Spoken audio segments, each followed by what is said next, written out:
안녕하세요. 오늘도 사연살롱을 찾아주셔서 감사합니다.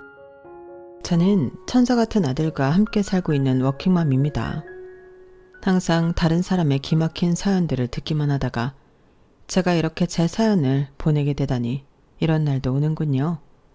참 감회가 새롭네요. 사연살롱의 사연을 들을 때마다 저 역시 남들과 다르지 않은 평범한, 아니 남들처럼 지긋지긋한 결혼살이를 이어간다고 생각하며 카타르시스를 느끼곤 했는데요. 이번엔 저에게 일어났던 아주 기가 막혔던 이야기를 여러분께 들려드리며 제 이야기를 들어주시는 분들께 즐거운 시간을 선사해 드리고 싶네요. 그리고 그 일을 겪은 후 아들과 함께 힘차게 살아가려는 저를 응원해달라는 부탁도 드리고 싶고요. 저는 어렸을 적 미국에서 태어나 거기서 10년 동안 거주하다가 한국으로 돌아온 제 나이치고는 조금 특이한 유년 시절을 겪으며 자랐어요. 금융 관련 회사에 다니시던 아빠의 직장 때문이었죠. 한국으로 다시 돌아올 때는 이사직에 올라가게 되면서 저희 아빠는 그 전보다 더 많은 돈을 버실 수 있게 되었어요. 덕분에 엄마와 저희 언니, 저는 부족함 없는 삶을 누릴 수 있었죠. 하지만 너무 열정적으로 일을 하셔서 그랬는지 저희 아빠는 48세라는 젊은 나이에 간암을 얻고 세상을 떠나고 마셨습니다. 아빠와 결혼한 뒤 전업주부로만 살아오셨던 엄마는 아직 고등학생인 언니와 중학생인 절 보며 눈앞이 아득해지셨다고 해요. 당시 엄마는 저희 두 자매의 대학 등록금부터 결혼 자금까지 전부 지원해 주려면 돈을 벌어야겠다는 욕심이 나셨던 모양입니다. 그래서 친구의 지인을 통해 좋은 투자처가 있다는 말을 듣고 덜컥 돈을 넣었다가 그만 큰 사기를 당하고 말았어요. 그 큰 계기로 인해 저희 집 경제력은 급격하게 기울어지고 말았죠. 그때 저희 가족이 더 이상 무너지지 않을 수 있도록 기둥이 되어주었던 건 바로 저희 언니였어요. 큰 돈을 잃고 사색이 되어 몇 날 며칠 동안 밥도 제대로 못 드시는 엄마에게 먼저 다가가 일으켜 세워준 것도 바로 언니였죠. 엄마 괜찮아. 이 집 팔고 작은 집으로 이사가면 돼. 월세방이어도 괜찮아. 그 돈 날렸다고 해서 우리 인생이 망한 게 아니야. 아직 남은 아빠 유산으로 나랑 지은이 대학 등록금은 충분히 나와. 그치만 너희 대학 가면 생활비도 있고 자취라도 하게 되면 보증금은 어떻게 하니? 또 결혼자금도 있고. 그 다음 일은 엄마가 책임질 게 아니라 우리가 알아서 책임지면 돼. 그러니까 더 이상 그런 걱정은 하지 마. 그리고 나는 자취할 일 없어. 무조건 서울에 있는 대학 갈 거니까. 그건 지은이도 마찬가지야. 그렇지? 걱정하지 마 엄마. 나 이번 중간고사 반에서 1등 했어. 앞으로도 계속 공부해서 꼭 서울에 있는 대학 갈게. 언니의 위로로 엄마는 겨우 기운을 차리고 다시 일어날 수 있었어요. 그리고 두 번 다시는 투자 같은 건 쳐다도 보지 않고 백화점 푸드코트에 있는 케이크점에서 일을 구해 성실하게 일을 하셨죠. 그리고 언니는 우리나라에서 제일 좋다는 대학교에 진학해 6학기를 전액 장학금을 받으며 학교를 다녔어요. 이후엔 곧바로 취업에 성공했고요. 저 역시 그런 언니를 보며 자극을 받고 열심히 공부해 언니만큼은 아니지만 나름 명성 있는 대학교에 진학해 틈틈이 장학금을 받으며 학교를 다녔죠.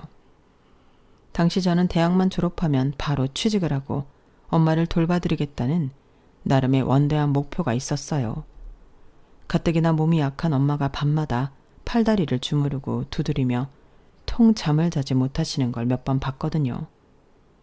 언니처럼 저도 경제력이 생기면 엄마가 더 이상 일을 하지 않아도 될 거라고 생각했거든요. 하지만 시간은 저를 기다려주지 않더군요. 어느 날 푸드코트에서 뇌출혈로 쓰러진 엄마는 그 길로 영영 깨어나지 못하게 되셨거든요. 하필 쓰러지시면서 의자에 머리를 부딪히는 바람에 안타깝게 됐습니다. 이런 게 어딨어. 아빠 가신 지 얼마나 됐다고. 엄마까지. 나 아직 대학도 졸업 못했는데. 엄마 일어나. 엄마가 아빠 대신 나 결혼식 때 손잡아준다고 했잖아. 지은아 진정해. 너 그러면 엄마 가시는 길이 더 힘들 거야. 언니는 울부짖는 절 달래주면서도 혼자 모든 장례 절차를 밟고 무사히 엄마 장례식을 치러주었어요. 지금 생각해보면 당시 언니도 고작 25살이었는데 말이죠. 그런 언니가 있었기에 저도 엄마를 보내드린 뒤 빠르게 마음을 다잡을 수 있었던 것 같네요. 저는 졸업식 날 언니를 껴안고 펑펑 울며 겨우 무사히 대학을 마쳤어요. 그리고 취업도 머지않아 성공했죠. 저와 언니는 둘 다 직장인이 되어서도 독립하지 않고 같이 살았는데요. 언니의 직업은 학원, 그것도 강남 8학군 안에 위치한 학원의 영어 강사였기 때문에 집에 있는 시간이 손에 꼽을 만큼 적었어요. 거의 저 혼자 사는 것과 다를 바가 없었죠. 그래서였을까요? 저는 회사를 다니며 연애를 쉬지 않고 했던 것 같아요. 수시로 새로운 남자를 만난 건 아니었지만 헤어지고 나서 곧바로 다음 연애를 하곤 했죠. 그러다가 남편을 만나게 된 거예요. 남편은 첫 만남 때부터 정말 특이한 사람이었죠. 회사 엘리베이터에서 대뜸 같이 식사를 하자고 말을 걸었거든요.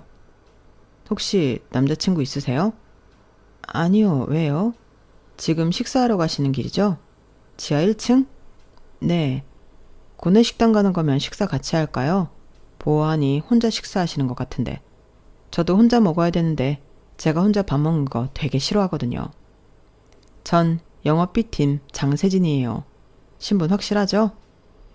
남편은 대시를 하는 건지 밥만 먹자는 건지 애매하게 굴며 식사를 같이 하더니 식사를 마치고 나올 때엔 대뜸 내일은 언제쯤 식사를 할 거냐고 물어보더군요. 그건 왜요? 시간이 딱히 정해져 있지 않아서 모르겠는데요. 번호 달라고 하면 안 줄 거잖아요. 줄 거예요? 그럼 다음 식사는 밖에서 하고요. 제가 여기 근처에 곱창 기가 막히게 하는 곳 알거든요.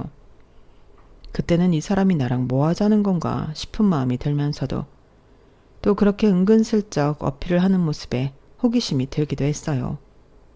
그래서 번호를 주고 만남을 가지게 되었죠. 그런데 한두 번 더 만나보니 생각보다 훨씬 성격이 좋고 재미있는 사람이더라고요. 괜히 영업직 사원이 아니구나 싶을 만큼 말주변도 좋았고 상대를 배려하는 것도 세심하고 센스가 넘쳤어요. 저는 그런 그 사람에게 점점 호감을 가지게 되었고 저희는 금세 연인이 되었답니다. 사귄 지 500일이 되던 날 남편은 저에게 깜짝 프로포즈를 했고 저희는 그렇게 결혼을 약속하게 되었어요. 친정 언니는 당연히 너무나 축하해 주었고 시댁 식구들 역시 부모님을 일찍 여의고도 반듯하게 자란 저를 대견해하며 좋게 봐주셨죠. 저희 두 사람은 양가의 축복을 받으며 부부 사이가 되었답니다. 이후 곧바로 아들을 임신한 저는 다니던 회사를 관두고 출산과 이후 육아에만 전념을 하기로 했어요. 아들을 임신했다는 소식에 시어머니는 아직 나오지도 않은 아기 용품을 사느라 정신이 없으셨을 정도로 기뻐하셨죠. 시집 오자마자 곧바로 손주를 보게 될 줄이야. 그것도 떡두꺼비 같은 아들을. 세상에. 우리 집에 복덩이가 왔네. 복덩이가 왔어. 어머님, 이거 저랑 남편이 엊그제 사온 꽃게예요. 저번에 가져다 주신 김치 너무 맛있게 잘 먹어서 어머님 오시면 드리려고 준비해놨어요. 뭘 이런 걸. 이런 거 일일이 신경 쓰지 않아도 돼. 출산 전까지는 좋은 거 먹고 운동하고 태교 열심히 하는 데만 신경 써라. 다른 건 일체 신경 쓰지 말고. 알았지? 네, 어머님. 집안의 첫 손주를 임신한 저는 시댁 식구들의 극진한 보살핌을 받았어요. 당시 결혼 전이었던 시동생한테도 임산부한테 좋다는 영양제를 한 박스 받았을 정도였죠. 친정 언니는 일이 바쁜 와중에도 틈이 날 때마다 제 상태를 체크하러 직접 저희 집에 와주었고요. 온 가족의 보살핌을 받으며 제가 건강한 아들을 출산했을 때 친정 언니는 눈물을 펑펑 쏟았어요. 저희 부모님 생각이 났기 때문이죠. 이후 언니는 학원에서 잘릴 각오를 하고 긴 휴가를 써서 제 산후조리를 곁에서 내내 도와주었답니다.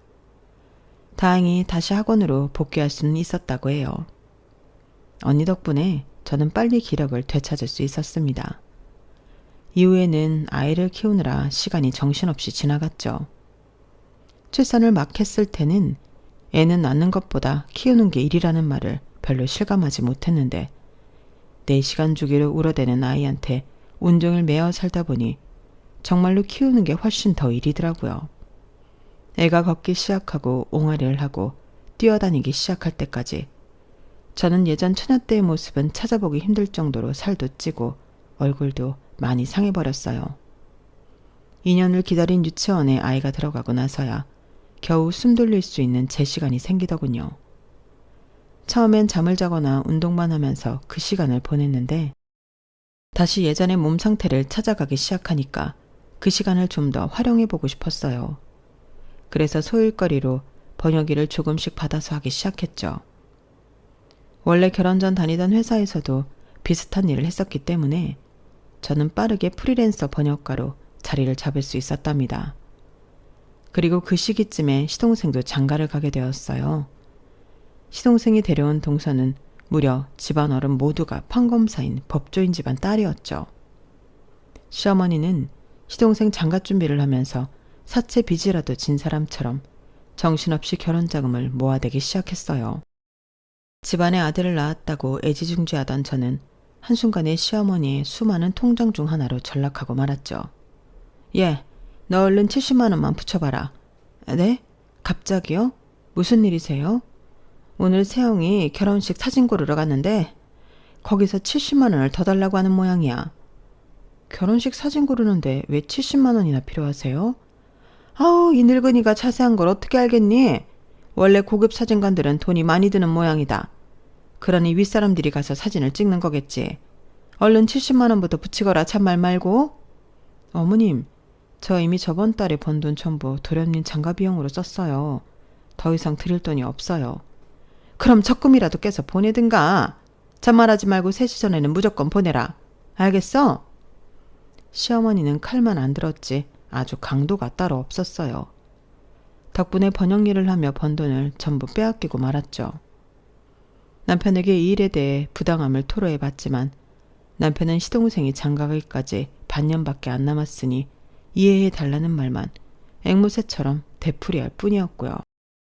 그러면서 말끝마다 나도 당신이 애 낳고 집에서 쉬는 동안 안말 않고 돈 벌어다 줬잖아. 가족끼리 다 그렇게 서로 돕고 사는 거 아니야? 라는 말을 덧붙이곤 했죠. 독박 육아를 한 채가 무슨 집에서 놀고 먹은 것 마냥 이야기하는 남편에게 부하가 치밀었지만 남편의 말 맞다나 반년만 참으면 다 지나가겠거니 하고 꾹 참았네요. 시동생은 그렇게 집안 돈을 다 받아먹으면서 의리의리하게 결혼식을 치렀어요. 그러더니 그 이후엔 자기 가족들은 나 몰라라 하고 처갓댁에만 매어 살았죠. 그리고 그때부터 시어머니가 저를 매주 주말마다 시댁으로 부르기 시작했어요. 처음엔 평생 끼고 살던 시동생이 나가고 나니 마음이 적적해졌나 보다 하고 시어머니를 이해하려고 했는데요. 하지만 시댁에 방문할 때마다 꼭 기분 나쁜 말들을 던지는 시어머니 때문에 저는 점점 시댁에 가기가 싫어졌어요. 하루는 시댁에서 시어머니가 꽃게탕이 먹고 싶다고 사다 놓은 꽃게를 열심히 손질하고 있는데 뒤에서 이런 말을 건네는 겁니다. 예, 그 꽃게 살살 다뤄라. 내가 엄청 비싸게 사온 거야. 그게 양식하는 사람들 사이에서는 이거로 쳐주는 엄청 좋은 꽃게라더라. 네, 어머님, 살살 손질하고 있어요. 예, 너는 근데 어쩜 와서 맨날 먹기만 하고 가니? 너희 집 반찬은 제대로 만들어 먹고 있어? 저희요? 그럼요. 매주 반찬 3-4개씩은 만들어 먹고 있어요. 그럼 먹을 게 없는 것도 아닌데 왜 맨날 우리 집은 빈손으로 딸랑 와? 나는 늘 좋은 거 있으면 나눠 먹으려고 하는데? 빈손은 무슨. 시댁에 갈 때마다 용돈을 드리느라 저희 생활비도 빠듯해지고 있다는 소리가 목구멍까지 나왔지만 겨우 참았죠. 욕하는 성질을 한번 눌러 참고 생각해보니 그래, 차라리 용돈을 줄이고 반찬을 해서 오는 게 더 경제적이겠다는 생각이 들어 그 다음에는 용돈을 반으로 줄이고 반찬을 많이 해다 드렸어요.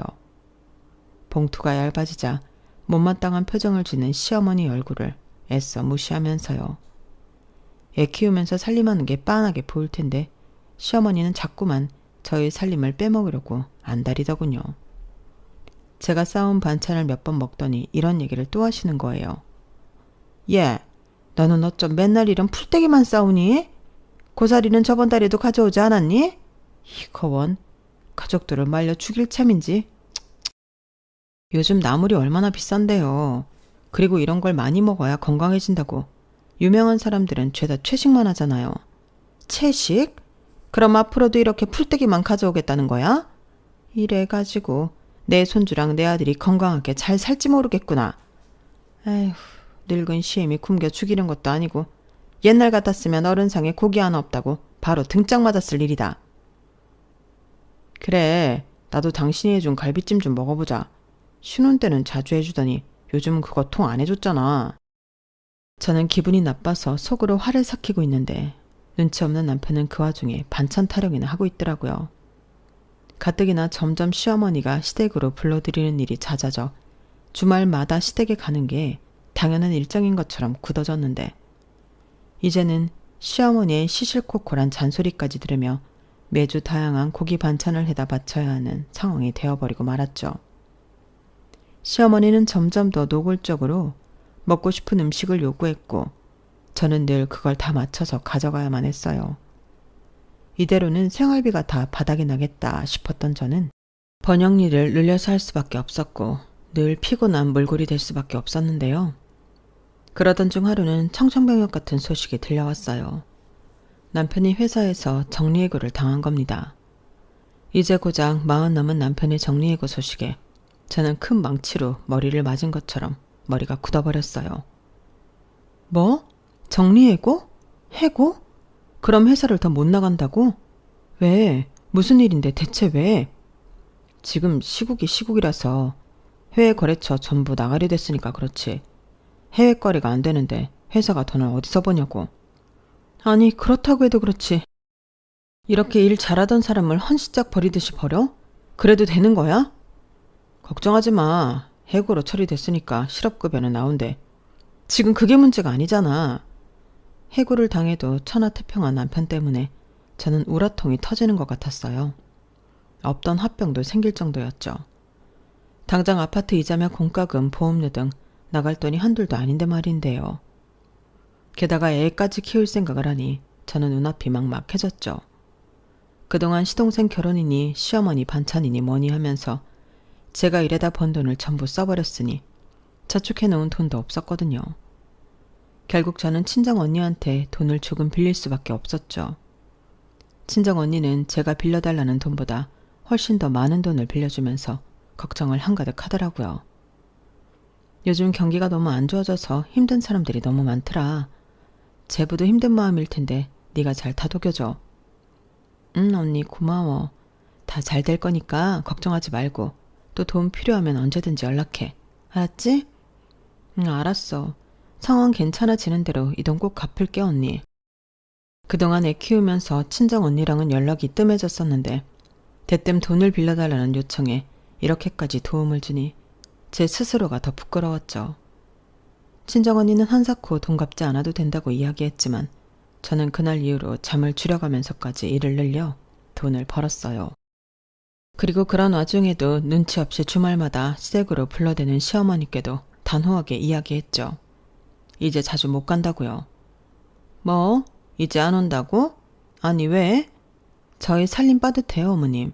저 혼자 버는 걸로 애 키우고 저희 세 식구 살림해야 하는데 매주 호화스러운 반찬들 하고 있을 수가 없네요. 그래서 지금 너 먹고 살기 힘들다고 시애미부터 고려장 하듯 내팽개 치겠다는 거야? 어머님 아들이랑 손자 챙기려고 이러는 거예요. 그리고 어머님 혼자 지내시기에 살림도 넉넉하시면서 무슨 그런 소리를 하세요. 지금은 저희가 더 힘들어요. 제가 전과 다르게 단칼에 딱 잘라 거절을 하자 시어머니는 입을 삐죽거리긴 해도 더 이상 군소리하진 않더군요. 하지만 그 다음부터는 본인이 직접 저희 집으로 오기 시작했어요. 결국 저는 네 사람 몫의 살림을 해야만 했죠. 그것만 해도 버거운데 얼마 안 가서 입이 하나 더 늘게 되었어요. 시동생이 이혼을 당하고 다시 집으로 돌아온 거였죠. 으리으리한 부잣집에 갔다 오면서 왜인지 빈털터리로 왔더군요. 나중에 들어보니 지 형동생 아니랄까봐 회사에서 해고를 당하면서 그 빌미로 가차없이 이혼을 당했다고 하는데 왜 해고를 당했는지 자세히는 못 들었네요. 어쨌든 그 잘난 처가댁도 직장도 잃은 채로 대책 없이 집으로 돌아온 시동생은 주말마다 시어머니와 함께 저희 집을 드나들었어요. 두 사람은 집에 돌아갈 때마다 저희 집 냉장고에서 멸치 한 봉지라도 집어갔고요. 결국 저는 5사람분의 살림을 하게 되었고 몸이 나만하지 않을 정도로 일을 할 수밖에 없었답니다. 당시 저는 몇 개월만 그렇게 버티면 남자들이 알아서 제 경제활동을 다시 할 줄 알았어요. 당연히 그럴 줄 알았죠. 하지만 1년이 지나고 2년이 지나도 태평하게 놀고만 있더라고요. 하루 종일 게임만 하면서요. 그 사이 저는 친정언니한테 2번 더 돈을 빌렸고 일을 받는 회사가 늘어난 결과 단가가 센 일들을 받을 수 있게 되었어요. 2년 만에 시간당 받는 돈이 2배 가까이 많아진 저는 시댁 식구들이 맨날 콩나물 무침만 먹는다고 불면 소리를 해도 귀를 딱 닫고 허리띠를 졸라 맸습니다. 그렇게 아낀 돈으로 친정 언니한테 빌린 돈을 조금이라도 갚을 생각이었어요. 그러던 와중에 친정 언니한테 먼저 전화가 오더군요. 그 내용은 제 예상과는 전혀 다른 내용이었죠. 여기 땡땡병원입니다. 가족분 되시죠? 오늘 오후 12시 40분 권지혜 씨가 사망하셨습니다. 그 다음은 무슨 정신으로 병원까지 달려갔는지 모르겠어요. 저에게 단 하나 남은 가족이었던 친정 언니가 세상을 떠났다니. 길바닥에서 저는 몇 번이나 다리가 풀려 주저앉았다 일어나기를 반복했던 것 같네요. 친정 언니가 살던 집 근처 마트는 굉장히 급한 경사가 진 골목길에 있었는데요. 그날 하필 그 경사진 골목에 세워뒀던 트럭의 브레이크가 풀리고 말았고 퇴근 후 장을 보러 마트에 가던 친정 언니를 그만 덮치고 말았던 거예요. 그렇게 성실하고 착하게 살던 언니가 그렇게 세상을 떠났다는 사실에 저는 몸을 가누지 못할 정도로 마음이 아팠습니다. 언니까지 이렇게 빨리 떠나갈 줄은 꿈에도 몰랐어. 언니는 나한테 남은 유일한 가족이었는데 왜 하필 언니야.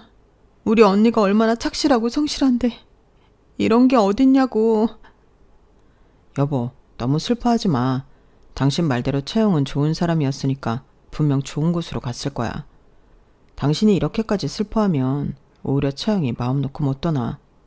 채영이 걱정 없이 떠날 수 있도록 당신이 힘을 내야지.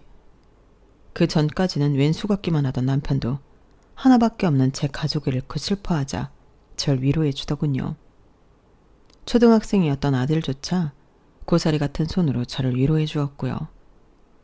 일만 하고 살던 친정언니는 장례식도 조촐하게 치러졌는데 오는 사람마다 하나같이 눈물을 펑펑 흘리며 언니가 얼마나 좋은 사람이었는지 추억했어요. 그리고 저를 진심으로 위로해주고 갔죠. 장례식이 끝나고 나서도 저는 며칠 동안 기운이 하나도 없었어요. 밥도 제대로 넘기지 못했고 일도 잠시 멈춰야 했을 정도였죠. 어린 나이부터 차례대로 부모님을 여인 것도 모자라서 고작 3살 차이였던 언니마저 젊은 나이에 떠나보내니 제가 무슨 저주라도 받았나 싶더군요. 그런 생각에 잠도 제대로 잘 수가 없었어요. 제가 하도 기운을 못 차리니 웬일로 시어머니가 죽을 써서 갖다 주시더라고요. 그러더니 정말 오랜만에 저에게 따뜻한 말을 건네주었죠. 간 사람은 안타깝지만 산 사람은 살아야지. 여기 있는 사람들도 다 네 가족이다. 우리야 그렇다 쳐도 적어도 네 피부치를 봐서라도 얼른 기운을 차려야지. 레미가 자꾸 죽는 소리 하면 어린 자식들도 그 영향 분명히 받아. 이거 먹고 얼른 기운 차리거라. 시어머니의 말은 100번 맞는 말이었어요. 저는 시어머니 말대로 아들을 보면서 억지로 정신을 차리기 시작했어요. 언니 유품도 그제서야 정리하기 시작했고 언니가 살던 집도 전부 처분했죠. 혼자 검소하게 살면서 일만 하던 언니였기에 유산이 상당히 많았어요. 함부로 손대기 어려울 정도로요. 제가 관리하기 어려울 정도였기에 차차 자산관리를 배우면서 손을 대야겠다고 생각하며 일단은 제가 거의 쓰지 않는 계좌에 따로 보관만 해두었죠. 점차 일상을 되찾아가던 그때 시동생이 이사를 간다는 의외의 소식을 듣게 되었어요. 솔직히 저로서는 너무 환영할 일이었죠. 맨날 고맙단 말 한마디 없이 대면대면한 사이면서 빈대만 붙는 시동생이 저는 늘 불편했거든요. 그 몇 년 동안 백수로 지내던 시동생은 돈이 어디서 났는지 신도시에, 그것도 아파트에 집을 구해 들어간다고 하더군요. 그 소식에 저는 내심 깜짝 놀랐는데 시어머니랑 남편은 별로 놀랍지도 않은지 조용히 이사 준비를 했어요. 저는 시동생이 복권에 당첨이라도 된 건가 생각했네요. 하지만 친한 사이는 아니었으니 따로 물어보진 않았어요.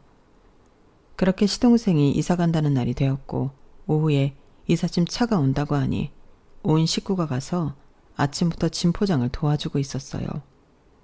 포장이 거의 다 끝나갈 때쯤 보험사에서 연락이 오더군요. 언니의 보험이 입금되었다고요.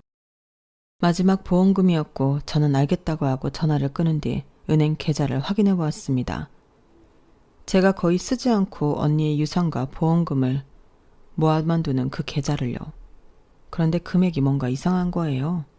무려 3억 원이나 빠져 있더군요. 저에게 그 은행 계좌가 있다는 사실을 아는 사람은 이 세상에 딱 한 명뿐이었는데 말이죠. 여보, 당신 내 계좌에서 돈 빼갔어? 뭐? 무슨 돈? 내가 당신 계좌에서 돈을 왜 빼가? 나 땡땡은행 계좌 말이야. 당신 말고 이 계좌에서 누가 돈을 빼나? 그야 뭐 당신이 기억 못할 수도 있지. 저는 남편이 거짓말할 때마다 짓는 그 특유의 짜증나는 표정을 단박에 알아차렸어요. 그리고 곧바로 날이 선 목소리로 남편을 추궁하기 시작했죠. 미쳤어? 그 돈이 무슨 돈인데 그걸 말도 없이 그것도 3억이나 빼가. 당신이 그런 돈 쓸 데가 어디 있다고. 아니 내가 안 그랬다니까. 당신 아니면 누가 이런 짓을 해. 3억이 어디 동네 똥개 이름도 아니고 그걸 어쨌냐고. 당장 말 안 해? 나는 아니라니까. 남편은 점점 목소리가 기어들어가면서 아니라는 말만 반복했고 저는 속에서 천불이 나는 것 같았어요. 그런데 옆에서 시어머니가 그 불에 기름을 붓는 소리를 하시는 겁니다. 아유, 우리 세영이 이사하는 데 썼다. 얘 아파트 잔금이 부족해서 썼어. 됐니? 어차피 돈은 차고 넘치게 많으면서 그깟 3억 가지고 뭘 그렇게 유난을 떨어?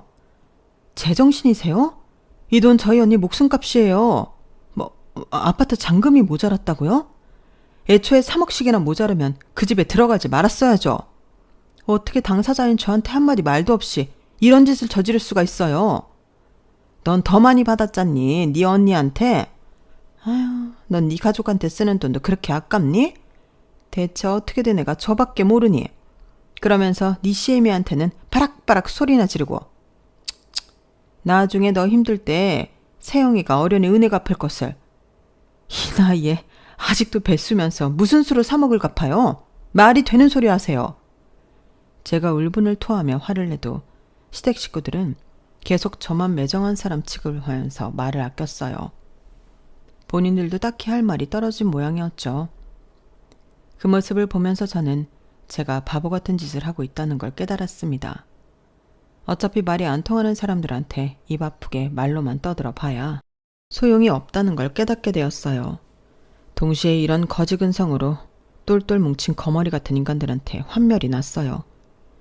제가 왜 그동안 제 몸 갈아가면서 이런 거지 같은 인간들 뒷바라지를 해줬는지 모르겠더라고요. 당신들, 나를, 아니 우리 가족을 개무시하는구나. 그래, 알았어 그럼. 저는 그 자리에서 하던 일을 전부 내팽개치고 집 밖으로 나와버렸어요. 등 뒤에서는 시어머니가 말버릇이 어쩌네 하며 잔소리하는 걸 깡그리 무시하고서요. 그리고 곧바로 집으로 돌아가 도어락 비밀번호도 바꾸고 아예 공동현관 비밀번호도 바꿔버렸습니다. 남편은 사태의 심각성을 모르는지 이삿짐 옮기는 걸 전부 도와주고 늦게서야 들어오려고 하더군요. 몇 번 인터폰이 울리길래 저는 인터폰 전원을 아예 꺼버렸어요. 그러자 공동현관도 못 들어오고 배회하던 남편은 다시 시댁으로 돌아가는 듯 했죠. 저는 다음 날이 밝자마자 아들을 학교에 데려다주고 변호사 사무실을 찾아갔습니다. 밤새 집안 전부를 뒤지고 남편의 노트북, 태블릿 등을 전부 뒤져 꼬투리가 될 만한 증거들을 하나로 안고 갔죠. 변호사는 그 중에서 절반만 증거로 쓸 수 있다고 하더군요. 뭐 상관없었습니다. 저는 쓸 수 있는 소장은 모두 작성한 뒤 그 다음엔 아예 호텔로 들어가 버렸어요. 집에 들어가면 남편이 문 앞에서 기다리고 있을 것 같았거든요. 아니나 다를까 남편에게서 100통이 넘게 문자가 왔는데요. 춥다느니 비밀번호를 알려달라느니 징징 우는 소리부터 시작해서 당장 전화 받아라. 내가 무슨 못할 짓을 했길래 이딴 짓을 하냐는 등 화를 내는 소리까지 별의별 내용이 담긴 문자였어요. 저는 그 문자들을 보면서 소장을 날린 것만으로는 부족하다는 생각이 들었어요. 법으로 한 죗값을 치르는 건 사실상 본인들이 저지른 짓을 주워 담는 것일 뿐이지 진정한 벌은 아닌 것 같았거든요. 그런 생각을 하며 저는 호텔에 며칠 더 묵었고 생각이 정리되었을 때 남편의 전화를 받아주었어요. 남편은 이미 여러 개의 소장을 받고 사색이 된 상태였죠. 당신 이 소장들 뭐야? 대체 가족끼리 왜 그래? 내가 그 돈은 앞으로 일해서 차차 갚을게. 이거 진짜로 진행할 거 아니지?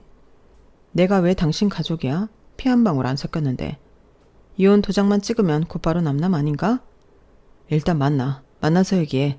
당신 지금 너무 화나서 이러는 거지. 막상 만나서 얼굴 보고 이야기하고 풀면 생각 달라질 거야. 일단 그래 만나나 보자.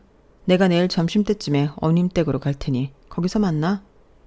저는 할 말만 마치고 그대로 전화를 끊어버렸어요. 약속을 했으니 더 이상 다른 연락은 오지 않더군요. 저는 다음날 점심때쯤 시댁 식구들을 보러 갔어요. 7층까지 굳이 올라가지 않고 현관 앞에서 세 사람을 만났죠. 세 사람은 저를 보자마자 앓는 소리를 하며 어르고 달래기 시작했습니다. 아니 얘 서운한 점 있으면 우리한테 얘기를 하지. 무슨 소장이니 고소니 이런 걸 다 보내고 그래. 가족끼리 대화로 풀면 될 일을. 그래 당신 여기서 이러지 말고 일단 올라가서 얘기하자. 여기까지 왔는데 왜 길바닥에서 보자고 해. 얼른 올라가자. 형수 저 다음 주에 면접 2군데나 잡혔어요. 이제 다시 일하려고요. 저 이제 더 이상 백수 아니에요. 형수한테 빌린 돈 그거 앞으로 일하면서 차차 갚아 나갈게요. 걱정하지 마세요. 그때도 분명히 세영이가 이래서 갚는다고 그랬는데 그 얘기는 못 들은 게야? 분명 갚는다니까. 얘는 무슨 우리가 네 돈 훔치게라도 한 것처럼 그러니. 얼른 오해 풀었으면 그 보낸 것들 전부 취소하거라. 그래 우리가 아무리 빨리 갚는다고 해도 어떻게 당장 3억을 만들어. 급하게 생각하지 말고 그냥 좀 기다려봐. 나도 이제 곧 일 구할 거니까 일 구하면 세영이랑 같이 갚을게. 그 말을 믿으라고? 당신들이 정신없다고 나도 내 정신이 없는 줄 아네. 난 이제 백수 한량인데다가 남의 돈 훔쳐다 쓰는 당신들 같은 인간 말은 안 믿어. 고작 면접 2개 잡힌 거 가지고 무슨 벌써 취직해서 월 500은 버는 양 떠들어. 됐고 다들 이거 받아요. 저는 미리 준비해뒀던 사람 몸통만한 하드보드 지하 까만 마카를 세 사람에게 나눠주었어요. 세 사람은 어리둥절한 얼굴로 절 쳐다보았죠. 이게 뭐야? 자, 이게 각자 거기다가 마카로 사과문 쓰시고 아파트 정문 앞에 서 있으세요. 매시 정각마다 소리내서 크게 읽고 사죄해요. 나랑 우리 가족한테. 특히 우리 언니한테. 뭐라고? 지금 우리더러 시위대처럼 이거 들고 서 있으라는 거야? 잘 안 해. 지금 써서 나가면 앞으로 2시, 3시, 4시에 딱 맞춰서 읽으면 돼. 무슨 이런 해괴망측한 짓을 시켜. 당신 지금 뭐 하자는 거야? 이걸 하면 나한테 갚아야 하는 돈을 좀 탕감을 해주고 아니면 말고 없던 일로 하든지. 갚을 돈을 깎아준다는 말에 세 사람은 바꾸게 눈알만 굴릴 뿐. 더 이상 아무 말도 하지 않았어요. 저는 준비해온 계약서도 세 사람에게 나누어 주었습니다. 자, 여기 받아요. 거기 적힌 대로 각자 반성문을 들고 서 있다가 정각마다 소리내서 읽으면 소정의 금액을 탕감해 줄 거예요. 제 사인은 미리 해놨으니까 당신들 사인도 하세요. 싫으면 말고요. 처음엔 세 사람 모두 이런 걸 왜 하냐면서 볼멘 소리를 했어요. 저는 그럼 얘기 다 끝났다며 미련 없이 가방을 챙겨들었죠. 제가 진짜 가버리려고 하니 세 사람은 우물쭈물하다가 결국 사인을 하더군요. 그리고 각자가 잘못한 내용을 마카로 큼지막하게 적기 시작했어요. 그걸 보니 지들도 뭘 잘못하고 있었는지는 알고 있었더라고요. 세 사람은 자신들의 잘못이 대문짝만하게 적힌 종이를 온몸에 내걸고 아파트 정문 앞으로 향했습니다. 그리고 정말로 3시간 동안 서 있었어요. 시계가 2시, 3시, 4시를 알릴 때마다 큰 소리로 자기들이 잘못한 내용을 차례대로 외쳤고요. 저는 아내의 통장에서 몰래 3억을 빼돌려 동생에게 주었습니다. 그리고 지난 3년 동안 백수로 살면서 살림 육아는 손도 안 대고 게임만 하고 살았습니다. 아내에게 큰 잘못을 했습니다. 저는 지난 2년 동안 형과 형수 집에서 밥만 얻어먹고 고맙다는 말 한마디도 하지 않았습니다. 그리고 형수 돈 3억을 빼돌려 제 명의의 신도시 아파트를 마련했습니다. 저는 그동안 며느리한테 매주마다 용돈과 반찬, 세대 휴지 같은 살림을 무제한으로 받아왔으며 더 좋은 걸 달라고 요구까지 하였습니다. 그리고 아들 둘을 잘못 키워 며느리한테 빈대짓을 하게 했습니다. 제 잘못입니다. 아파트 정문 앞에는 큰 마트도 있고 초등학교랑 중학교도 있었어요. 게다가 맞은편 아파트의 후문도 마주보고 있었죠. 그러다 보니 수많은 사람들이 오고 가면서 그 3사람을 전부 쳐다보고 구경했답니다. 애들은 낄낄대면서 자기들끼리 쑥덕거리기까지 했고요. 3사람은 얼굴이 홍당무처럼 벌개졌죠. 그러면서도 또 3억 빚은 무서운지 끝까지 버티긴 하더라고요. 그 꼴을 보아하니 그제서야 좀 고소하다는 생각이 들더군요. 약속한 3시간이 지나고 3사람은 후다닥 종이를 벗어 던지고 저에게 왔어요. 자, 네가 시킨 대로 했다. 네, 원. 동네 창피해서. 어쨌든 그럼 이제 빚은 없는 거지? 무슨 소리세요? 제가 빚을 전부 없애준다고 했나요? 소정의 금액만 깎아준다고 했지. 알았어. 얼른 깎아줘. 당신 얼마 깎아줄 거야? 2당 1장씩 빼줄게. 그게 얼마야? 3천? 3억? 맞아, 3천. 진짜? 자, 여기 3천 받아가. 제가 3사람 앞에 1,000원짜리 3장을 곱게 뿌리자 3사람은 즉시 불같이 화를 냈어요. 뭐라고? 3,000원? 지금 장난해? 그런 게 어딨어. 형수, 이거 사기예요. 저희한테 계약서도 써서 줬잖아요. 그래요, 그 계약서. 제가 분명히 소정의 금액을 탕감해준다고 했잖아요. 언제 많은 금액을 탕감해준다고 했어요?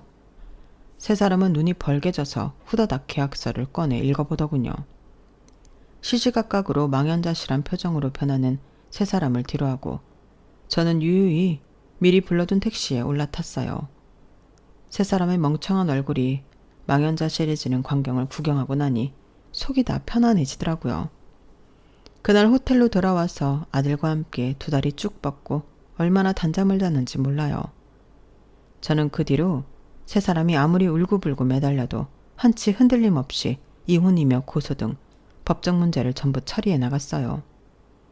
시동생 명의의 집은 가압류가 들어가 시동생은 새 집을 얻자마자 홀라당 빼앗기고 말았어요. 남편은 경제사범으로 이름에 빨간 줄이 생겨버렸고 저에게 가져간 돈을 도로 뱉어냈을 뿐만 아니라 이혼 위자료도 탈탈 털어서 줘야만 했습니다. 그리고 앞으로 약 10년 동안 아들의 양육비까지 지불해야 했죠. 게으르고 멍청한 데다 심보까지 고약한 그 3사람은 결국 갖고 있던 집까지 처분하고 단칸방에 셋이 함께 산다고 하더군요. 남편과 시동생은 대리운전을 하면서 돈을 벌고 있고요. 그 인간들의 근황을 별로 알고 싶진 않았지만 전 남편과 전 시어머니가 하도 우는 소리를 해서 억지로 다 알아버렸네요. 시댁 식구들의 시끄러운 소리를 듣고 싶지 않았던 저는 지금은 3사람의 연락처를 모두 차단한 상태예요. 지금은 눈에 넣어도 아프지 않을 아들과 함께 둘이 새로운 삶을 살아가고 있답니다. 언니의 유산과 보험금, 시댁에게서 받은 보상금 및 위자료들을 전부 합치니 저는 18억이라는 엄청난 금액을 보유하게 되었어요.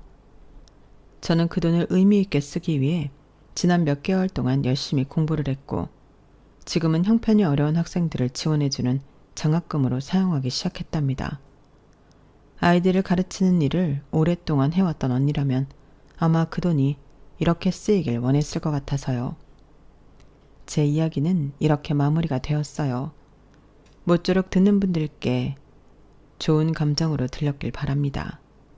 앞으로는 저희 아들과 함께 몸도 마음도 건강한 삶을 꾸려갈 예정이에요. 저와 저희 아들에게 응원 한마디씩 부탁드릴게요. 감사합니다. 건강하세요. 여러분, 사연 댓글에 응원과 현명한 조언 부탁드려요. 좋아요와 구독은 저에게 큰 힘이 됩니다. 오늘도 좋은 일 가득하세요.